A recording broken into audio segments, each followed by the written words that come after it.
Hi நந்திதி. இந்த வீடியோவில் வந்து த மிட் நைட் லைப்ரரி அப்படின்னு மேட் ஹேக் அவர்கள் எழுதின புக்கை பற்றி பார்க்கலாம்.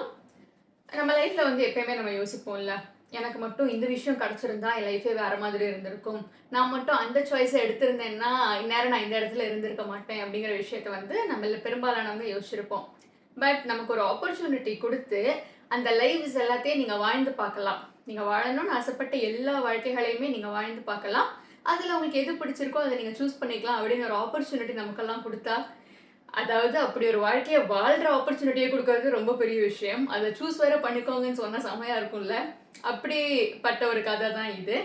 இந்த கதையோட ஹீரோயின் பேர் வந்து நோரா சீட் அப்படிங்கிறவங்க. அவங்க வந்து ஷீஸ் 30 சம்திங், ஒரு விமன். அவங்களுக்கு வந்து லைஃப்பில் நிறைய பிரச்சனைகள் இருக்குது. மேரேஜுக்கு 2 நாள் முன்னாடி அவங்க வந்து அந்த மேரேஜ் வேணாம் அப்படின்னு சொல்லி பேக் அடிச்சுட்டாங்க. அவங்களுடைய பிரதர் ஜோ வந்து ஒரு மியூசிக் பேண்ட் வச்சிருப்பாரு. அந்த பேண்ட் வேண்டாம், இல்லை நான் இதில் பார்ட்டிசிபேட் பண்ணல அப்படின்னு சொல்லி கடைசி மூமெண்ட்ல வந்து நான் வரலை அப்படின்னு சொல்லிடுவாங்க. அவங்களுக்கு வந்து வேலை போயிடும். அவங்களுடைய பெஸ்ட் ஃப்ரெண்ட் இஸி வந்து ஆஸ்திரேலியா போயிடுவாங்க. இதெல்லாம் தாண்டி வந்து அவங்களுக்கு ஒரு சின்ன பூனை வளர்த்துட்டு இருப்பாங்க. அவங்க அந்த பூனையும் செத்து போயிடும். இவங்க கிட்ட பியானோ கிளாஸுக்கு ஒரே ஒரு பையன் வருவான். அந்த பையனும் நான் கிளாஸுக்கு வரல அப்படின்னு சொல்லிட்டு போயிடுவான். யாருக்குமே நான் வாழ்க்கையில் எந்த பிரயோஜனமுமே இல்லைன்னா என்ன பண்ணுறது அப்படின்னு சொல்லி இந்த பொண்ணு ரொம்ப யோசிக்கும். இந்த பொண்ணு லைஃப்ல இது வந்து லைக் நல்ல விஷயங்கள் எல்லாமே பண்ணும். She's a very good person. But லைஃப்ல வந்து அந்த ஒரு டிசப்பாயின்மெண்ட் அந்த பொண்ணுக்கு எப்பயுமே இருந்துகிட்டே இருக்கும். அதுக்கு காரணம் அந்த பொண்ணுடைய சைல்ட்ஹுட் வந்து ரொம்பவே கஷ்டமாக இருந்திருக்கும். அவங்களுக்கு வந்து அவங்க அம்மா வந்து கேன்சரில் இறந்துருப்பாங்க, அவங்க அப்பா வந்து இறந்துருப்பாரு. இந்த டைம்ஸ்லலாம் வந்து அவங்க லைஃப்பை வந்து ரொம்ப ரிசைன் பண்ணியிருப்பாங்க. இவங்களுக்கு பிரச்சனை என்ன அப்படின்னா, நான் அந்த வயசில் அப்போ எப்படி இருந்தனோ அதே மாதிரி கஷ்டத்தில் தானே நான் இப்பயும் இருக்கேன் அப்படின்னு சொல்லி அவங்க யோசிப்பாங்க. இதெல்லாம் வந்து ஒரு சைடு இருக்க, அவங்க வந்து ஒரு நாள் டிசைட் பண்ணிடுறாங்க, இல்லை I don't want to live this life, எனக்கு இந்த வாழ்க்கை வேண்டாம் அப்படின்னு சொல்லி அவங்க வந்து மாத்திரை ஓவர் டோஸ் எடுத்துடுறாங்க. சூசைட் பண்ணிடுறாங்க. அவங்க சூசைட் பண்ணதுக்கப்புறம் அவங்க சாகலை, ஒரு லைப்ரரிக்கு போகிறாங்க. அதுதான் இந்த மிட் நைட் லைப்ரரி அப்படிங்கிறது.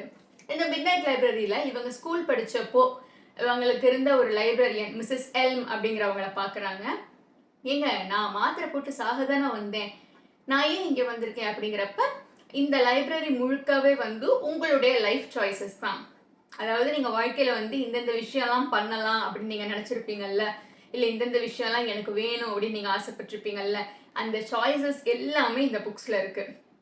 நீங்கள் வந்து எந்த சாய்ஸ் வேணாலும் எடுத்து ட்ரை பண்ணலாம். நீங்கள் இந்த சாய்ஸை எடுத்து நீங்கள் இதில் வந்து கொஞ்ச நாள் வாழ்ந்து பார்த்துட்டு உங்களுக்கு அந்த லைஃப் பிடிச்சிருந்துச்சு அப்படின்னா நீங்கள் பெர்மனண்ட்டாக அதிலே கண்டினியூவும் பண்ணலாம்.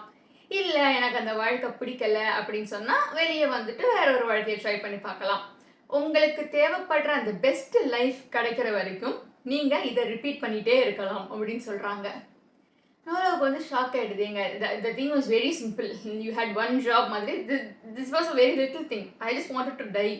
என்னை எங்கெங்கேயோ கூட்டிகிட்டு வந்து என்னென்னமோ பண்ண சொல்கிறீங்க அப்படின்னு இனிஷியலி வந்து ரொம்ப இது பண்ணுறாங்க. இல்லைங்க வேணாம், எதுக்கு அப்படின்ட்டு.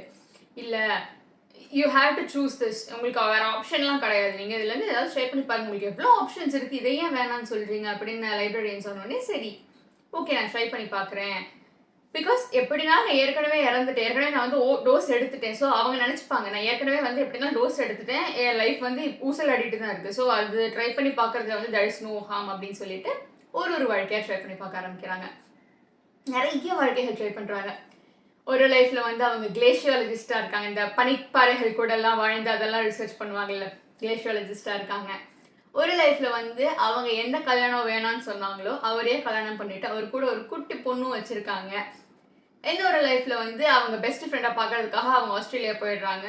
பட் சேட்லி அவங்க பெஸ்ட் ஃப்ரெண்டு வந்து இறந்து போயிடுறாங்க அந்த லைஃப்பில். ஸோ ஐயோ இல்லை என் பெஸ்ட் ஃப்ரெண்ட்ஸ் ஆகிற மாதிரி ஒரு வாழ்க்கை எனக்கு வேணாம் அப்படின்னு சொல்லிட்டு வந்துடுறாங்க. இன்னொரு லைஃப்பில் வந்து அவங்க பிரதரோட சேர்ந்து பேண்டில் இருப்பாங்க. இன்னொரு லைஃப்பில் வந்து ஒரு பெரிய ஸ்விம்மிங் சாம்பியனாக இருப்பாங்க. டெக்டாக்கெல்லாம் கொடுக்குற அளவுக்குலாம் ஒரு லைஃப்பில் இருப்பாங்க அவங்க. இன்னொரு லைஃப்பில் அவங்க ரியல் லைஃப்பில் வந்து எந்த ஒரு சினிமா ஸ்டார் அவங்களுக்கு ரொம்ப பிடிச்சிருந்ததோ அந்த ஸ்டாரோடைய ஒரு ரிலேஷன்ஷிப்பில் இருப்பாங்க. பட் அவங்களுக்கு அந்த ரிலேஷன்ஷிப்பும் பிடிக்கலை. எல்லா லைஃப்ஸையுமே அவங்க ட்ரை பண்ணி பார்த்துட்ருப்பாங்க. ஊடாலே வந்து இவங்க ஒருத்தரை மீட் வேற பண்ணுவாங்க. அவர் பேர் வந்து ஹியூகோ. அவரும் வந்து இதே மாதிரி வேற லைஃப்ஸை எக்ஸ்பெரிமெண்ட் பண்ணி ட்ரை பண்ணி பார்த்துட்ருக்கவர் தான். அவர் தான் வந்து எக்ஸ்பிளைன் பண்ணுவார் நமக்கு ஏன் இதெல்லாம் நடக்குது அப்படின்னு சொல்லிட்டு. அந்த குவாண்டம் மெக்கானிக்ஸ் எல்லாம் உள்ளே கொண்டாந்துருப்பாங்க. அவங்களுக்கு பேர் வந்து ஸ்லைடர்ஸ் தான். அதாவது இந்த இத்தனை லைஃப்ஸ்குள்ளே மாறி இது பண்ணுறாங்கல்ல, அவங்க பேர் ஸ்லைடர்ஸ். அண்ட் இவங்களுக்கு வந்து புக் ஸ்டோர் இருக்கு இல்லைங்களா, ஒரு லைப்ரரி இருக்கு இல்லைங்களா இவங்களுக்கு, அதே மாதிரி அவருக்கு வந்து ஒரு வீடியோ கேசட் ஸ்டோர். இவங்களுக்கு எப்படி இந்த புக் எடுத்தா உள்ள அந்த லைஃப்குள்ள வர்றாங்களோ அவருக்கு அதே மாதிரி அந்த வீடியோ இதை ப்ளே பண்ணா அவர் உள்ள வர்றாரு. அவரும் வந்து சரி எத்தனை நாள் இந்த வாழ்க்கையில நீ இருந்த அப்படின்னு சொல்லி அவரும் வந்து பேசிக்கிறாங்க 2 பேருமே. ஸோ இந்த மாதிரி நிறைய பேர் இருக்காங்க நம்மள மாதிரியே ஸ்லைடர்ஸு. அது மட்டும் இல்லாமல் நிறைய வெர்ஷன்ஸ் ஆஃப் நம்மளே இருக்கும், நம்ம லைஃபே வந்து பல்வேறு வெர்ஷன்ஸில் இருக்குது அப்படின்னு எக்ஸ்பிளைன் பண்ணுறாங்க. உங்களுக்கு அதெல்லாம் கேட்கவே ரொம்ப ஆச்சரியமா இருக்கும். இதில் இவ்வளோ விஷயம் இருக்கா, இவங்க ஜஸ்ட் நான் ஒரு லைஃபாக ட்ரை பண்ணி எக்ஸ்பெரிமெண்ட் பண்ணி தான் பார்த்துட்டு இருந்தாங்க. பட் இதில் இவ்வளோ விஷயம் இருக்குது அப்படிங்கிறது உங்களுக்கே ரொம்ப ஆச்சரியமாக இருக்கும். பட் லேட்டர் ஆன் லைஃப்பில் வந்து இவங்க என்ன டெசிஷன் எடுத்தாங்க அப்படிங்கிறது த ஃபைனல் திங். இந்த விஷயங்கள்லாம் போய்கிட்டு இருக்கப்போ ஒரு விஷயமா பண்ணி பண்ணி பார்த்துட்டு இருக்காங்க இவங்களும். இந்த வாழ்க்கை வேண்டாம், இந்த வாழ்க்கையில் இது பிரச்சனை. போக போக போக இவங்களுக்கு வந்து ஒரு விஷயம் கிடைக்கிது கைக்கு. அதாவது இவங்க வந்து நிஜமாவே வந்து சாகணும் அப்படின்னு நினச்சது வந்து ஒரு பேக் சீட் எடுக்குது. ஏன்னா இவங்க வந்து சரி ட்ரை பண்ணி பார்க்கலாம் அப்படின்னு ஒரு லைஃப் அவங்க ட்ரை பண்ணுறதே இவங்க வாழணும் அப்படிங்கிற ஒரு அந்த ஒரு இதை தான், அந்த ஒரு ஸ்பார்க்கை தான் அது காட்டுது அப்படின்னு சொல்லி அவங்க லேட்டர் ரியலைஸ் பண்ண ஆரம்பிக்கிறாங்க. பட் அதுக்கப்புறம் என்ன ஆகுது அப்படிங்கிறது தான் கதை. ஏன்னா அவங்க இந்த ரியலைசேஷன் அவங்களுக்கு வர்ற அதே டைம் அந்த லைப்ரரி கிரம்பிள் ஆக ஆரம்பிக்கும். லைப்ரரின்ட்ட கேட்பாங்க, எங்க என்னங்க இது, நான் ஒன்று நாள் ட்ரை பண்ணிட்டு இருக்கேன், லைப்ரரி இப்படி கிரம்பிள் ஆகிட்டு இருக்கு அப்படின்றப்ப ரியல் லைஃப்பில் வந்து உன்னோட உயிருக்கு அப்போ ஆபத்து இருக்கு. ஏன்னா இத்தனை நாள் வந்து நீ லைஃபுக்கும் டெத்துக்கும் நடுவில் இருந்த, ஸோ நீ எக்ஸ்பெரிமெண்ட் பண்ணி பார்த்துட்டு இருந்த. இப்போ வந்து உன்னோட ரியல் லைஃப்பில் அந்த நீ உன் உயிர் வந்து ஊசல் அடிக்கிட்டு இருக்கு. அதனால தான் உன்னால் எதுவும் இது பண்ண முடியல, அதனால தான் இந்த லைப்ரரி கிரம்பிள் ஆகிட்டு இருக்கு. So find your way to live அப்படின்னு அவங்க சொல்லிடுறாங்க. கடைசி அவங்க வந்து என்ன முடிவெடுக்கிறாங்க, இவங்க நிஜ உலகத்துக்கு திருப்பி வந்தாங்களா, இவங்க ப்ராப்ளம்ஸ் எல்லாம் என்ன ஆச்சு அப்படிங்கிறது இந்த கதையோட ending. It's a very beautiful book. And இது வந்து let's talk about life and choices அப்படிங்கிற மாதிரி இந்த புக்கில் வந்து லைக் சாய்ஸஸ் அண்ட் சாய்ஸஸோட ரிசல்ட்ஸ், நம்ம எடுக்கிற டெசிஷன்ஸ் எல்லாத்த பற்றியுமே ரொம்ப அழகாக சொல்லியிருப்பாங்க இந்த புக்கில். And one thing from the book is we can't always be happy all the time அப்படிங்கிறத ரொம்ப அழகாக எம்ஃபசைஸ் பண்ணியிருப்பாங்க. ஏன்னா ஒரு பாப்புலர் சேயிங் ஒன்று இருக்கும்ல, நம்ம நினச்சிட்டு இருப்போம் நமக்கு இது கிடச்சா நம்ம ஹாப்பியாகிறோம் அப்படின்னு சொல்லிட்டு, நமக்கு அது கிடச்ச உடனே வந்து நமக்கு வேற ஒரு புது பிரச்சனை வரும் அப்படின்னு சொல்லிட்டு.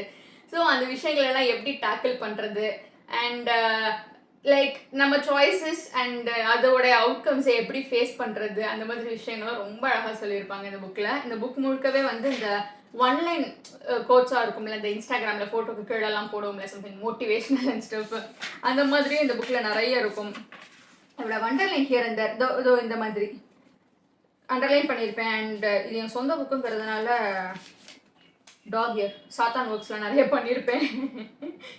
அண்ட் இந்த புக் வந்து it has around like 288 pages இருக்குது இந்த புக்கில். இதோடைய எம்ஆர்பி வந்து ஹியர் இட் இஸ் 600, பட் ஆன்லைனில் இது சீப்புன்னு நினைக்கிறேன். இட்ஸ் பீன் புக்கு பப்ளிஷ் ஆகி it's been quite some years. And அதனால இந்த புக் வந்து இப்போ டெஃபினெட்லி ரேட்டு தாராளமாக கம்மியாகவே இருக்கும். அண்ட் இந்த புக்கில் வந்து இந்த ஒரு சாப்டருக்குமே ஹெட்டிங் கொடுத்துருப்பாங்க ரொம்ப அழகாக. அந்த சாப்டர் எதை பற்றி பேச போகுது அப்படிங்கிறது. இப்போ இது string theory and for example இது உங்கள் லைப்ரரிக்குள்ளே வர்ற அந்த பாயிண்ட்டில் வந்து த மிட் நைட் லைப்ரரி அப்படிங்கிறது த டைட்டில் ஆக்சுவலி. இந்த மாதிரி ஒரு சாப்டருமே அழகாக கொடுத்துருப்பாங்க. But the book is actually free therapy. ஏன்னா லைக் நம்மளை மாதிரி ஒரு ப்ரொட்டகனிஸ்ட், நம்மளை பெரும்பாலானவங்க ஈஸியாக ரிலேட் பண்ணிக்கக்கூடிய ஒரு ப்ரொட்டகனிஸ்டாக நோரா சீட் இருப்பாங்க. பிகாஸ் ஒரு அடல்ட்டிங் ஒரு 20s இருக்கிறவங்களுக்கு வந்து இஃப் யூனோ எப்படி சொல்கிறதுனா லைஃப் வந்து if it's very good, yeah it's very good, but if you are facing some kind of disappointments then she is definitely your partner. Because நம்மளே அந்த இடத்துல வச்சு பொருத்தி பார்த்துக்கிற மாதிரி இருக்கும். என்னடா எதை பண்ணாலும் விளங்க மாட்டேங்குது, ஏன்டா இவ்வளோ கஷ்டமாக இருக்குது அப்படின்னு சொல்லி நம்மளை அந்த இடத்துல வச்சு ரொம்ப அழகாக பொருத்தி பார்க்கலாம். ப்ளஸ் நம்ம அந்த கேரக்டரோட ரொம்ப அழகாக கனெக்ட் பண்ணிக்கலாம். நோரா லைப்ரரிக்குள்ளே போகிற மாதிரி இருக்காது, நம்ம லைப்ரரிக்குள்ளே போய் சாய்ஸஸ் எடுக்கிற மாதிரி இருக்கும். ஸோ இந்த புக் வந்து பிகினர்ஸ் படிக்கலாம், டெஃபினட்டாக யாராலும் செக் பண்ணி பார்க்கலாம். வெரி வெரி சிம்பிள் லாங்குவேஜ் தான்.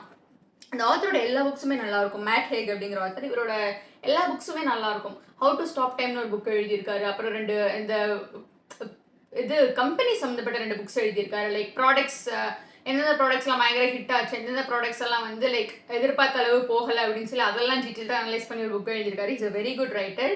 அண்ட் ப்ளீஸ் டூ டெஃபினெட்லி இந்த புக்கை ட்ரை பண்ணி பாருங்கள். அண்ட் இந்த வீடியோ எப்படி உங்களுக்கு பிடிச்சிருந்ததுன்னு கமெண்ட்டில் சொல்லுங்கள். And please do subscribe my channel.